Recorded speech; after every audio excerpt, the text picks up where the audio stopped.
Borne 7. Salut, j'espère que tu vas bien. Première question, qu'est-ce que ça représente pour toi une deuxième fois de combattre à Paris? On sait que tu as fait des grosses guerres cette année, tu reviens en force. Qu'est-ce que le public peut s'attendre comme type de combat, comme d'habitude? Quelque chose d'explosif? Est-ce que tu vises un bonus, un finish, quelque chose en particulier? La question est large, je te laisse en parler. Bah écoute, je suis très content déjà de recombattre sur le FC Paris encore une fois. J'ai eu un petit peu peur quand j'ai vu que l'adversaire il avait pull out et que peut-être j'allais avoir quelques problèmes pour me trouver un adversaire et que j'allais pas être sur la carte. Au final, ça s'est bien cantonné tout ça et j'ai un adversaire. Et au niveau de la performance, en tout cas, j'espère réussir à réitérer ou au moins à faire un très très beau combat. En tout cas, on est confiant, c'est super bien entraîné. Le but, c'est toujours de chercher le finish. Mais si ça vient pas, de pas précipiter le truc. Donc si c'est le Morgan d'habitude qui se présente et que je fais bien attention à tout ce qu'on a travaillé, le finish il devrait venir pas sans aucun problème, mais ça devrait arriver au courant du combat. J'ai pas de ronde à pronostiquer, mais si le combat il se déroule de la bonne manière, qu'on est en contrôle, le finish il arrivera au vu de mon style de combat. Et Miranda qui a pris le short notice, c'est un ancien adversaire de Benoît, vous êtes dans le même management, est-ce que tu lui as demandé quelques conseils pour accrocher ce fight ou bien tu t'es resté focus sur ton game plan avec Johnny Crochet? Alors non, pas du tout, Johnny peut-être qu'il a échangé avec eux mais je crois pas. Donc on a l'expérience, on a fait des tonnes de game plan, j'ai beaucoup d'expérience de combat. Donc on sait quel type de profil on affronte. On a regardé le combat qu'il a fait contre BSD, on connaît BSD assez bien vu que je l'ai vu commencer le MMA et tout. Donc on connaît le style de BSD et ce qu'il impose. Donc, et j'ai pu voir un peu le game plan de BSD, en tout cas ce qu'il avait en tête pour le battre. Donc c'est déjà des bons aiguillages que ça m'a donné que ça nous a donné pour le game plan. Et puis là, cette semaine, on va croiser quelques fois BSD, il nous donnera quelques tips ou qu'est-ce qu'il a ressenti durant le combat, quoi. Donc ton nickname c'est The Last Pirate, tu es beaucoup suivi, tu appelles tes followers des pirates aussi. Est-ce que tu peux nous donner la définition d'un pirate? La définition d'un pirate, c'est quelqu'un qui veut être libre, c'est quelqu'un qui vit ses propres aventures et dont le seul but c'est de récolter un maximum de richesses et de profiter des plaisirs de la vie. Last one in English, can you give us your prediction for Saturday night? So for Saturday night, I hope to finish the fight. I have no idea on the round, but I think if the fight is in control and everything is playing like we planned, we should get a finish. Yeah. Thank you. And it's the final haircut, or you prepare something special? I cannot say. Morgan, question du chat Twitch d'RMC Sport. Quel est ton objectif si tu remportes ce combat et est-ce que tu as un nom précis en tête? Quel est mon objectif? C'est difficile de répondre, je suis focus sur le combat de samedi, donc j'ai pas de nom après, ni d'objectif de focus après ce combat. Ça serait manquer de respect à mon adversaire, qui n'est pas quelqu'un facile à battre, il n'y a pas de combat facile, on est à l'UFC. Donc là je suis 100% focus sur le combat de samedi, et j'ai pas la réponse à cette question, j'ai pas d'objectif après samedi soir, à part partir en vacances. Question marketing, Morgan, tu parlais de la coupe de cheveux, là je viens de te voir faire des photos en short, Ouais. On va avoir un nouveau tatouage peut-être aussi là. Là, Je sens que le dos est étoffé un peu plus, non? Je me trompe? j'ai pris un petit peu de muscle, mais Non, mais je parle des tatouages, non, il n'y a pas de nouveau tatouage, chez La Lumière. Tu as été connu comme le combattant qui, de par les réseaux sociaux, nous faisait comprendre la vie d'un combattant. Est-ce que maintenant, tu viens de le dire, j'ai vu BSD évoluer, donc à 28 ans, tu es finalement un bourlingueur maintenant, même avec ta tête de jeune loup. Est-ce que tu mets toujours autant de temps, d'énergie dans les réseaux sociaux, ou maintenant qu'on est à l'Ultimate Fighting Championship, c'est plus une nécessité pour toi? Non, je passe beaucoup moins de temps à travailler sur les réseaux, à essayer de développer mon image, mon branding, ou me faire connaître tout simplement, ou montrer c'est quoi le quotidien d'un combattant. Maintenant, il y a beaucoup de youtubeurs, il y a beaucoup de contenu sur le MMA. J'ai plus besoin d'éduquer un public ou de montrer ce qui se passe, parce que malheureusement à l'époque il n'y avait vraiment rien, et donc c'était quelque chose que je souhaitais faire. Maintenant il y a des gens qui le font mieux que moi, il y a beaucoup de gens, donc j'ai plus cette vocation en tout cas. Et puis l'UFC c'est déjà assez dur comme ça pour me compliquer la tâche à en plus essayer de développer le MMA, montrer l'image et tout. Donc je fais plus les trucs vraiment, si j'ai envie, je publie des vidéos, je filme pour moi. J'ai beaucoup de rush, peut-être que je sortirai une vidéo YouTube incessamment sous peu sur cette année, sur tout ce qui s'est passé. Mais mon focus, c'est de ne pas rater là ce que je vis actuellement. Donc je suis hyper concentré sur l'UFC, sur réussir, faire des super combats. Et une fois que je serai un peu mieux installé, je commencerai à revenir un petit peu sur YouTube. Et avec plus d'argent, je pourrais mettre une grosse équipe pour faire tout ça aussi. Hi Morgan in the back, I'm from Buitenkooi. I was wondering, another French fighter who's fighting this weekend is William Gomis. He has one of two losses is against you. Is that a fight you see happen again in the future? No, not really. No, it's like we had to fight together. We had to fight against French. I fight a lot of French people. No, I don't want to face anymore any French guy. The world is big. I can face anybody outside of my country. So why fight someone with the same twin as me, even in the same weight class as me? If it's for a title fight or a ranking, maybe, but that's something you never know if it's gonna happen. So yeah, no, I'm not planning to fight any French guy, any French man, never. Like, yeah. Great mentality. Is there someone else you're eyeing for after this fight? So you win and then looking forward to someone? No, not really. I'm focused on Saturday night. After I'm focused on getting on vacation. So it's like, it's my manager who do this. Me, I'm just, you send me a name and I fight it. I just want to fight. It's like I have no name in the head. I'm the name. It's like, just give me someone and I'm making everything and people will tune in. I'm not chasing anybody. Thank you, man. I hope you have a good vacation after the fight. Thank you. Marco, right here. Yeah. So you've been in the UFC for over a year now. Yeah. You fought 2 times. Once at UFC Paris and once in the UFC Apex. So in one arena, thousands of people were screaming your name, and in one arena, you could hear all the footsteps.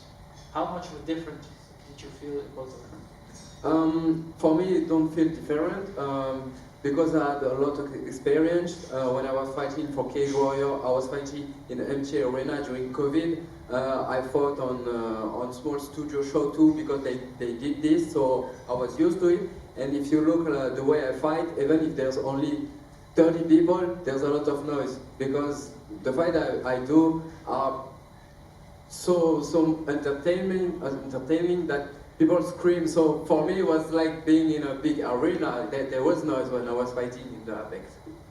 So looking at how your journey is progressing right now, where would you want to see yourself stand in the rankings in a year's time? I don't know. It's like I'm not focused on the ranking, all of this thing. I think that's something you don't really control. So I let the UFC decide, my manager decide, that's their business side. Me, I'm just a fighter, and I'm focused on fighting. It's like I don't care about getting a ranked opponent or no. It's like I'm just here to fight. So I'm going to take the fight, and with the performance I do it. If they think I should get a ranked opponent, I will take it, but otherwise I'm good fighting non-ranked opponents. Like, I'm not in a hurry, I'm still young, I have a lot of time. Could be fighting for 4 years without fighting a ranked opponent. I'm not in a hurry. So you're facing Gabriel Miranda, who's coming in on short notice. Do you expect him to start off really fast because he didn't have a camp and maybe his cardio isn't on top right now? Yeah, maybe, like, you never know what he planned, but I think he's someone who trained all year, otherwise he wouldn't take the fight, so I'm not underestimating him on his cardio or anything. I think he's pretty ready. Maybe I'm more ready than him for sure because I have a big training camp, but I've looked at some of his footage or social media. He's doing CrossFit, he's never fat, he's always fit, so I know he's ready. So you've been looking at his Instagram, probably looking at his fights as well. What do you think of him as a fighter? He's a pretty tough guy, he has a lot of experience, he's a really good jiu-jitsu guy, so that's someone you cannot cut out. It's like we are really focused on him. I know he's going to bring the fight, he's trying to get his first win here in Paris and stop the show, stop the hype that I can get. So yeah, you know I'm really focused to not make any mistake and I'm taking him really seriously. Thank you very much. Yeah, you're welcome. Encore des questions du chat. La première, c'était, si le combat se passe bien à l'UFC Paris, est-ce qu'on risque de te revoir combattre avant la fin 2024? J'aimerais bien pouvoir rester actif et avoir un combat avant la fin 2024 ou début 2025 et puis pouvoir avoir un autre encore au deuxième trimestre 2025. J'aimerais bien pouvoir faire 3 à 4 combats par an, ouais, ça serait idéal pour moi, c'est un rythme que j'aime bien et j'aime bien combattre et rester occupé, quoi. Et justement par rapport à Miranda, ton adversaire, il y en a certains, quand on se rappelle de ce combat avec BSD à la fin du combat il lui dit t'as quand même une bonne droite. Un combattant qui descend de catégorie comme lui en 66, ça peut être justement un truc que tu crains, le fait qu'il soit puissant, etc. Non, pas du tout, je suis hyper physique, hein. Je sais pas si vous avez vu ma shape, mais je pense que je tape peut-être plus fort que lui, même s'il vient de 70 kg. À ce niveau-là, il n'y a aucun problème, hein. Au final, on fera le même poids, parce qu'il faut qu'il fasse le cut à 66, donc il ne va pas monter non plus énormément. Il est sur un short notice. Je suis un gros featherweight, ça fait des années que je fais de la prépa physique. Au niveau de la puissance, c'est plus lui qui doit s'inquiéter que moi. Et une autre question, tu as été un des premiers combattants à vraiment parler de l'aspect mental, etc., rebondir après une défaite. Le combat après Mariscal, c'était une guerre de ouf, mais ça ressemblait un peu à cette défaite, tu sais, au Cage Warriors, de Split, où c'est toujours un petit peu dommage. Avec le temps, avec l'expérience, est-ce que justement cette défaite, tu la traites différemment, cette défaite à l'UFC, etc. Est-ce que dans ta tête, justement, mentalement, c'est différent cette défaite? C'est jamais vraiment différent, c'est une défaite, c'est relou, ça fait chier. Donc on essaye surtout de comprendre qu'est-ce qui n'a pas été, on fait le travail dessus. Après, voilà, il y a défaite et défaite. Donc c'est un peu, c'était chiant, mais ça met pas d'arrêt, ça change pas grand chose au cours de ma carrière à l'UFC, mais on aurait préféré la victoire, donc c'est plus sur ça qu'on est hyper frustré, et de voir et de changer ce qui n'a pas été pour éviter que ça continue et encore de se produire quand on va à la décision. On verra si on a réussi au cours des prochains combats hyper serrés. J'espère que ça basculera de mon côté. Ouais. Et la dernière question, parce qu'ils sont tous en transe dans le chat, c'est ils veulent connaître la musique d'entrée parce qu'ils veulent déjà réviser les paroles en fait. Tout ce que je peux dire, c'est réviser vos classiques. Hein. Merci beaucoup. And then just in the back. Thank you. Yeah, so Morgan, obviously you had a nice 4-5 win streak, and in April you had a loss against Mariscal. What was it like losing again, and what did you learn from that fight? Did you take into this fight on Saturday night? It was a close fight, so we were really upset because we were like, what should we do? What could we do to get the decision? Because always when we go to decision, it's hard for me to get it, but it's always split decision, so we have hard time to understand what the judge want from me. So we had a lot of work on footage and all of these things to try to really know what can I improve in my game, to really put a stamp or something that when we get to the judge's decision, it go my way. But otherwise, like you said, we were on win streak.